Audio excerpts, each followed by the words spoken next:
She needs to be going to bed around 4 p.m. and your son 6 p.m. No wonder he is doing so bad in class. You need to parent your kids better. r/Pro Revenge. What is up, guys? Mr. Reddit here, back with another episode of Pro Revenge Stories. r/Pro Revenge is one of my favorite subreddits, and I really enjoyed making this. So kick back, relax, and enjoy the show. Our first story we'll be reading today: Unknowingly got revenge on my 5th grade teacher. After that, bought a prom dress and ruined her day. And after that, got pranked on, but I got the last laugh. And then we'll be heading over to r/Petty Revenge for skip my laundry turn, have fun fixing the machine. Followed by lie about your rank to an actual higher up, enjoy your new neighborhood nickname. And then we'll be finishing up with enjoy your fiery trip to the bathroom. Welcome to our new subscribers, Matthew, Multistar, and ADHD Girl. And if you're new, subscribe now for new stories from Reddit every single day. Unknowingly got revenge on my 5th grade teacher. So a bit of some backstory to this. When I was in 2nd grade, the school counselor labeled me with Asperger's syndrome, a mental illness that makes it difficult to socialize. They would pull me out of class for 5 out of the 8-hour school day to teach me social skills from a book. The label was given to me by a school counselor, not a medical professional. The label got me constantly bullied and beaten growing up by my classmates up until high school. My family was beyond supportive and loving, so I at least had home for safety. This story is 2 accounts of my 5th grade teacher I am going to call BT for Brat Teacher. My mom will be AM for Awesome Mom, and I will be called K. The first innocent. I am bragging to kids in my class, trying to gain what respect I can get, that I have an 11 o'clock bedtime. Brat Teacher hears this and quickly rushes to me. How dare you lie in my class? I am not lying. I go to bed at 11. I actually go to bed at 10. No way in heck. Your family lets you go to bed that late. The classmates insult, and beatings after that get much worse for me, and I cried my way to lunch, unaware Brat Teacher was calling my mom about this. Hello? Yes. Is this Kay's mother? Yes, it is. Has something happened to my son? I caught your son lying in my classroom about what time he goes to bed. I will have to talk to him about that. What time did he say he goes to bed? She told me these events when I got home, and said she was laughing at this point, thinking it was a silly reason to call a parent. Your son was telling kids he goes to bed at the insane time of 11 p.m. He does sometimes stay up an extra hour, so that wasn't exactly— Wait, an extra hour? What do you mean? His bedtime is 10 p.m. Brat Teacher with a snarky voice. 10 p.m.? That is way too late to be sending any kid his age to bed. Maybe this story is better with entitled parents. Amazing Mom with her own snarky voice. I send my daughter, my sister who was 5 at the time, to bed at the same time. You send the baby at that time? She needs to be going to bed around 4 p.m. and your son 6 p.m. No wonder he is doing so bad in class. You need to parent your kids better. I think this was the time we were coming back from lunch, as we heard our teacher screaming her head off into her phone, and we were told to wait outside. My mother didn't tell me the details, but we heard a lot of cussing. I went home that day, and my mom made me my favorite dinner, telling me my teacher is crazy. The second incident, my revenge. So I was failing my classes because they were pulling me out of lessons to teach me social skills that never helped from a book. Apparently, my teacher and the school council put in a letter for me to get sent to a special needs school for the mentally challenged. For some kids, going to that school makes it so that they can't graduate high school until they are at least 22. I went to high school and saw a few kids that went to a special needs school. My teachers used terrible grades as an example, and apparently the school board was all on board for it. My teacher, I just remembered, said something to my mom that was like, Can't do anything to stop this brat. My mom would be crying when I got home because she could do nothing to protect me from them. He. She, as well as I, didn't know that I was about to get some serious revenge on my school. I lived in Texas, which required state-mandated tests to test kids' skills in certain subjects. I had to take reading, math, and I think writing. While reading and writing didn't take me too long, it took me nearly the entire day to do math. I focused so hard on that test, I was moved to 3 different classrooms to take it as all the other kids needed the classrooms for their classes. I was the last kid in my school to finish that test, and I remember my teacher saying, "No surprise, the slow kid took the longest." Asperger's once again affects social skills, not problem solving. Either way, that comment haunted me for a few months. It's a month before school ends, and I remember the kids mocking me, saying I will be with my own kind in a few months. We got the results, and it shook the entire school. It was apparently 30 years since it last happened, but someone got a perfect score on the state math test. Yeah, that person was me. The teacher cried the test results was wrong and demanded someone regrade it. The test was reviewed, as was my other tests, because I nearly perfected them as well, but my scores were legit. The school board refused to send me to the special needs school after that, and my family was super happy, while my teacher was super pissed. The school board sent a representative to the school to tell them to stop with the 5-hour social classes. Shockingly, my grades skyrocketed, and I passed on top of my class. If you're curious, I am trying to join the U.S. Navy, and they saw in my school records I was labeled with Asperger's. They asked me to get medically tested for it, which I did, to find out I had 0 signs of ever having the mental disorder in the first place. Next up we've got, bought a prom dress and ruined her day. Forgive me, I'm not a great storyteller. This happened over 15 years ago, so I'm trying to remember as much detail as I can. When I was 21, my cousin was in high school and was constantly bullied by one girl. A little backstory. My cousin, who we'll be referring to as LC, and the bully, who we'll be referring to as Jerk, had been best friends since 4th grade, but ended up having a falling out at the end of summer around 9th grade. The reason for the falling out? A boy. Little cousin and Jerk liked the same boy, and the boy liked little cousin and not Jerk. This made Jerk furious. Jerk was mean and hateful when sophomore year began. She started rumors about my cousin and wrote nasty things about her on the walls of the bathroom stalls.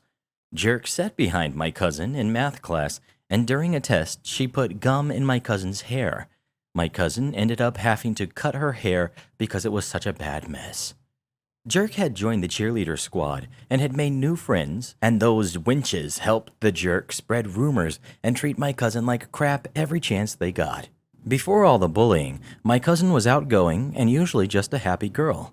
Being bullied by someone who used to be her best friend really changed her. It broke my heart to see her this way. Then one day in early May, I was at the mall when I spotted Jerk with some of her cheerleader wenches in a dress store. The prom was coming up, so the store was very busy. I went in and just watched her. I wanted to confront her and tell her off for making my cousin's life a living hell. What would I say? I had imagined telling her off 1,000 times before. I was a little giddy on the inside for a moment. As I started walking towards them, I was walking up behind her and was about 2 feet away. The sales lady had walked over to her to tell her that the dress she was interested in was available in her size, but it was actually at another store in another mall, and that she has it held under Jerk's name. She also told Jerk it was the only one left in her size, so she was lucky to get it on hold, and that she needed to pick it up that day before 5 because it was prom season in the town.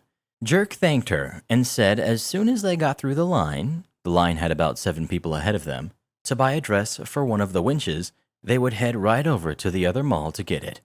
I heard her telling the wenches that it was the perfect dress and she couldn't wait to wear it. I turned right around and walked out of the store and straight to my car. I drove to the other mall and picked up the dress. $250. Jerk had expensive taste. I had to use 2 credit cards to buy it, but it was worth every penny. I was feeling pretty proud of myself as I walked out of the store with the perfect dress that she couldn't wait to wear. I waited and waited at a kiosk near the store for Jerk and the wenches. Finally, after about half an hour, I spotted them strutting into the store.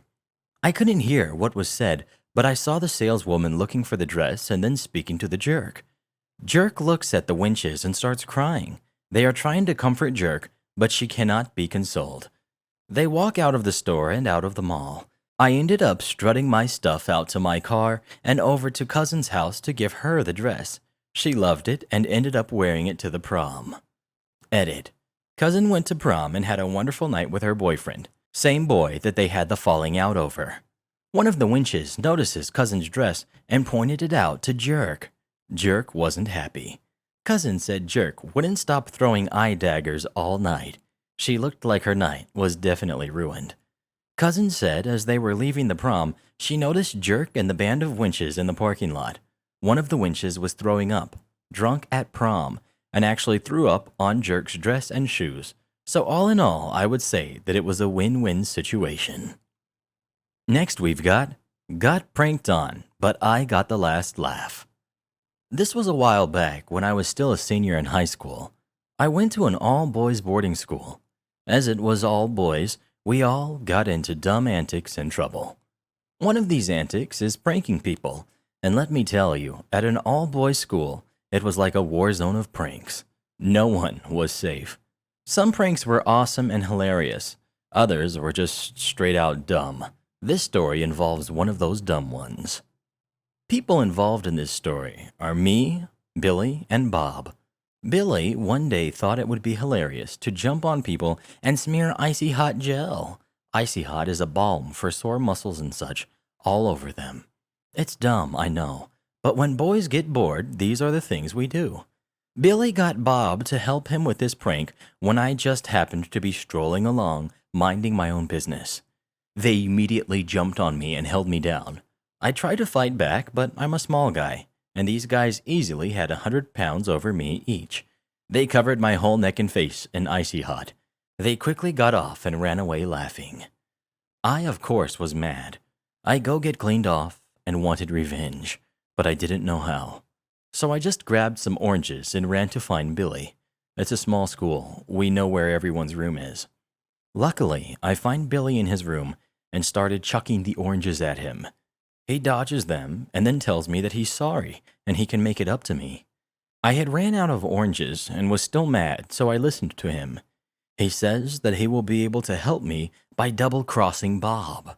I wanted revenge, so I agreed, all the while keeping in the back of my mind that I'm not finished with Billy yet.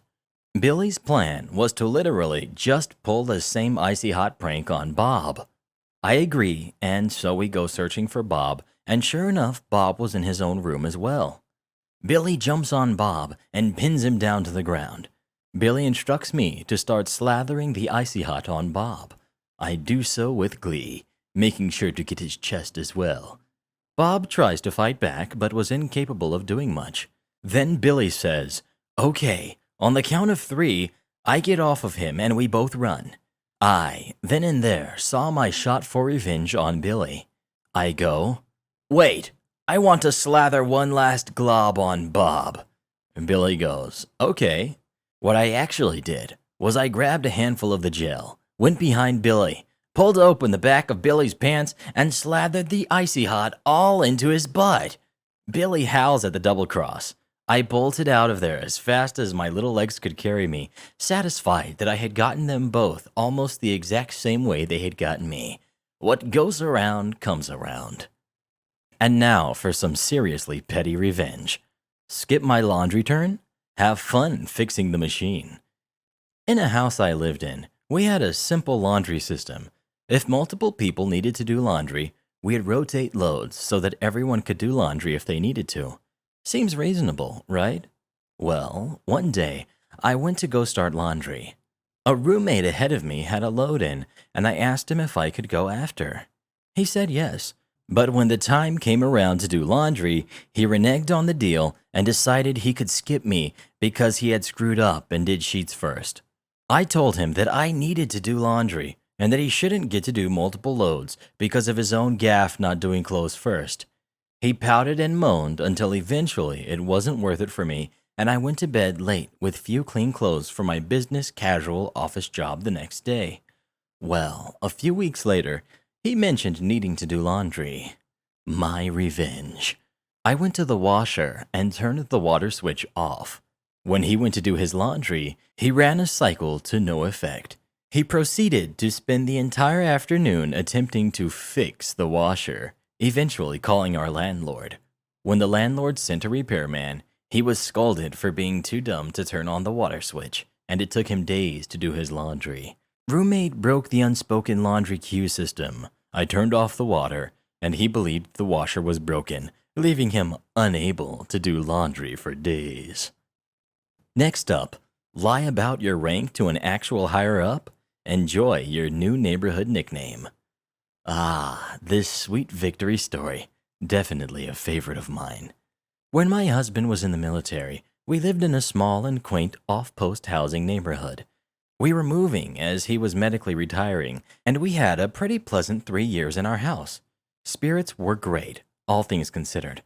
Until this little jerk moved in down the street. This guy and his friend were car guys.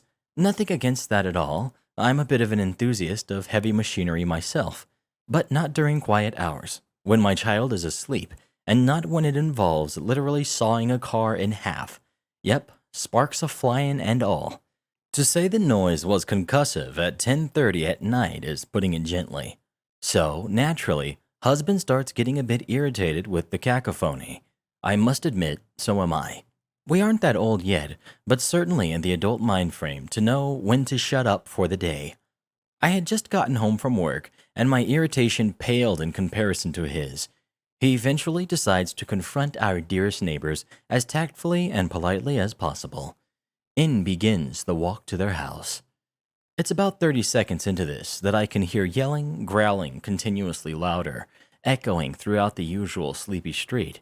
I can see the two mechanic aficionados puffing out their chests and getting closer and closer to my guy. He is very calmly standing there, arms folded in front of his chest, slowly nodding. The conversation reaches an ebb, a resounding, "What's your rank?" from Mechanic A. A calm response from my husband, inaudible from this distance.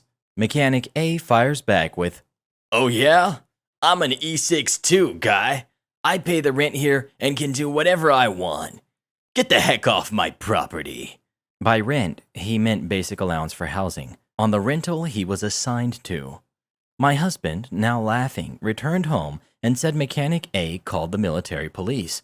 He said he'd wait outside and flag them down before they got there and asked to go talk to the mechanics with them. They arrive about 2 minutes later and briefly chat with my husband. They go to the house and begin their assessment. It didn't even last 5 minutes before they left, and my husband came back laughing even harder. Apparently, the guy that screamed at him was not a non-commissioned officer, but an E4 in supply that had a few too many beers and decided to build a Frankenstein's monster-esque contraption in his carport. The military police cracked up as they walked back to their car with hubs and sided completely with him. And to sweeten the deal, he was the soldier of one of my husband's friends. He very easily could have gotten into far worse trouble for his ego. From that point on, he was referred to as Lord High Speed by his coworkers. Peace returned to our street. He never sawed another car in half again. And our final story of the day. Enjoy your fiery trip to the bathroom. First post. Not my petty revenge, but my friend. He told me this story a few days ago, and I just got around to type it out here. See, he works at a Thai restaurant in a certain city in Asia, Southeast Asia to be precise. One day, while he was on his shift, a customer came in and sat at a table. My friend was a waiter, so he served him and took his order. All should be fine, except the customer was very rude and entitled. He had ordered a few dishes, and one was pad thai, which he wanted it spicy. My friend warned him that it was already spicy, but he insisted and said, "I ordered it, so I can take the heat, you stupid idiot." Of course, my friend kept his cool and put on his customer service smile and took the order to the POS system. In the description for the pad thai, he put extra spicy 17 times and a little note for the kitchen which read, "Make him regret being born." A few minutes later, when his food was done, my friend happily served him his food, in which he says to my friend, "It's about damn time. You are so slow. Work faster. Which my friend just smiled at him. 10 minutes into his meal, he ordered a few glasses of iced water, but heat was still burning inside his mouth, to which my friend held a grin when he passed his table. He didn't finish his food, got up, paid, and ran out the door while my friend said, "Have a nice day," to him as he bolted out. Give Mr. Reddit a thumbs up on this video, or I'm giving my children permission to come into your house and take your stuff. That's all for now, but don't be blue. I'll be back soon with more stories for you. Remember to listen to Mr. Reddit every night so your dreams will be wonderful like you are and bright.